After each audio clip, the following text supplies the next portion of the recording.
తెలుగు భాషాభిమానులకు శుభోదయం. 24 ఆగస్టు 2025 ఆదివారం ఈనాడు పదకేలి యొక్క సమాధానాలు ఈ వీడియోలో చూడొచ్చు. సమయ దృష్టిలో పెట్టుకొని ముందుగానే ఈ యొక్క మొత్తం ఖాళీలని పూరించడం జరిగింది. అయితే దీనిలో ఒక మిస్టేక్ కూడా గమనించడం జరిగింది. అదేంటంటే 30 సగం తలపాగా అనేది 3 అక్షరాలు ఇచ్చిండ్రు, కానీ ఇక్కడ 2 బ్లాంక్సే ఉండడం జరిగింది. అందుకని అక్కడ పాగా నింపడం జరిగింది.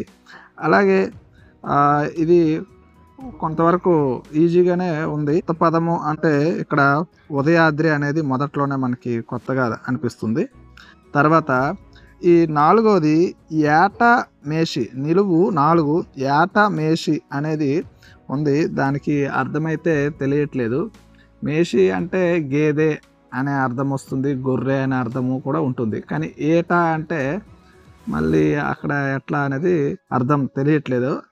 మీకు ఎవరికైనా తెలిస్తే తెలియజేయండి ఫ్రెండ్స్. మరో పదకేలితో మళ్ళీ వారం కలుసుకుందాం. Thank you very much.